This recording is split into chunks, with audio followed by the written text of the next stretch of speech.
গণহত্যার দায়ে ফ্যাসিস্ট শেখ হাসিনার কোনো ক্ষমা নেই, মন্তব্য মির্জা ফখরুলের। গণহত্যার দায়ে পলাতক ফ্যাসিস্ট শেখ হাসিনার কোনো ক্ষমা নেই বলে মন্তব্য করেছেন বিএনপি মহাসচিব মির্জা ফখরুল ইসলাম আলমগীর। বৃহস্পতিবার বিকেলে জাতীয় প্রেস ক্লাবে জাতীয় সমাজতান্ত্রিক দল জেএসডির 52তম প্রতিষ্ঠা বার্ষিকী উপলক্ষে আলোচনা সভায় এ মন্তব্য করেন মির্জা ফখরুল। মির্জা ফখরুল বলেন, আমরা যাতে বিভিন্ন ডামাডোলে আওয়ামী গণহত্যা ভুলে না যাই, আর গণহত্যার দায়ে পলাতক ফ্যাসিস্ট শেখ হাসিনার কোনো ক্ষমা হবে না। রাজনৈতিক দলগুলোর প্রতি ইঙ্গিত করে তিনি বলেন, বর্তমান সময়টা খুব সতর্কতার সঙ্গে অতিক্রম করতে হবে, ধৈর্য ধরে আমাদের লক্ষ্যে পৌঁছাতে হবে। তিনি বলেন, অন্তর্বর্তী সরকারের একটাই দায়িত্ব, জঞ্জাল দূর করে অর্থবহ একটা নির্বাচনের ব্যবস্থা করা। রাষ্ট্র সংস্কারের দফা আমরা 31 দফাতে দিয়েছি। জোর করে চাপিয়ে দেওয়া কোনো সংস্কার টেকসই হয় না।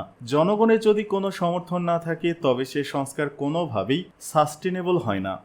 এদিকে সাবেক ভূমিমন্ত্রীর বিরুদ্ধে অর্থ পাচারের অভিযোগের অনুসন্ধান শুরু করেছে সিআইডি। সাবেক ভূমিমন্ত্রী সাইফুজ্জামান চৌধুরীর বিরুদ্ধে বিদেশে অর্থ পাচারের অভিযোগে অনুসন্ধান শুরু করেছে পুলিশের অপরাধ তদন্ত বিভাগ সিআইডির ফাইন্যান্সিয়াল ক্রাইম ইউনিট। বৃহস্পতিবার সিআইডির মিডিয়া উইং থেকে পাঠানো এক সংবাদ বিজ্ঞপ্তিতে এ তথ্য জানানো হয়। বিজ্ঞপ্তিতে বলা হয়, বিভিন্ন উৎস থেকে প্রাপ্ত তথ্য ও অভিযোগের ভিত্তিতে সাবেক ভূমিমন্ত্রী সাইফুজ্জামান চৌধুরী জাবেদ এবং তার স্বার্থ সংশ্লিষ্ট ব্যক্তি ও প্রতিষ্ঠানের বিরুদ্ধে যুক্তরাষ্ট্র, যুক্তরাজ্য, সংযুক্ত আরব আমিরাত এবং সিঙ্গাপুরে অর্থ পাচারের অনুসন্ধান শুরু করেছে সিআইডি। আরও বলা হয়, সাইফুজ্জামান 2005 সালে যুক্তরাষ্ট্রে নাহার ম্যানেজমেন্ট ইনকর্পোরেট নামে একটি প্রতিষ্ঠান খোলেন। পরে বিভিন্ন সময় এই প্রতিষ্ঠানের নামে যুক্তরাষ্ট্রে 9টি ফ্ল্যাট কেনেন। তার স্ত্রী রুকমিলা জামান চৌধুরীর নামে আল বর্ষা সাউথ থার্ড এলাকায় কিউ গার্ডেন্স ও বুটিক রেসিডেন্সে 2টি ফ্ল্যাট কেনেন, যার দাম 22,50,300 দিরহাম। এছাড়া 2016 সাল থেকে 2021 সালের মধ্যে সাইফুজ্জামান চৌধুরী যুক্তরাষ্ট্র, যুক্তরাজ্য এবং আরব আমিরাতে 620টি বাড়ি কেনেন, যার বাজার মূল্য প্রায় $48 কোটি। বিজ্ঞপ্তিতে বলা হয়, ব্যবসায়িক উদ্দেশ্যে সাইফুজ্জামান চৌধুরী 2010 থেকে 2023 সাল পর্যন্ত নিজের ও স্ত্রী রুকমিলা জামানের নামে যুক্তরাজ্য ও দুবাই 8টি প্রতিষ্ঠান খোলেন, যার স্থায়ী ও চলতি সম্পদের মূল্য $21,60,60,000। বিজ্ঞপ্তিতে অভিযোগ করে বলা হয়, বাংলাদেশ থেকে পাচারকৃত অর্থ দিয়ে ভূমিমন্ত্রী যুক্তরাষ্ট্র, যুক্তরাজ্য এবং সংযুক্ত আরব আমিরাতে কোম্পানি খুলে বিনিয়োগ করেছেন। এছাড়াও বাংলাদেশ ব্যাংক এখন পর্যন্ত যে 21টি প্রতিষ্ঠানকে বিদেশে বিনিয়োগের অনুমোদন দিয়েছে সেই তালিকায় সাইফুজ্জামান চৌধুরী বা তার পরিবারের কারো নাম নেই। ভোটের আগে নির্বাচন কমিশনে সাইফুজ্জামান চৌধুরী যে সম্পদ বিবরণী জমা দেন, সেখানে তার বিদেশে থাকা সম্পদের কোনো তথ্য নেই। অপরদিকে রিমান্ড শেষে কারাগারে শেখ হাসিনার ভাতিজা মঈন আবদুল্লাহ।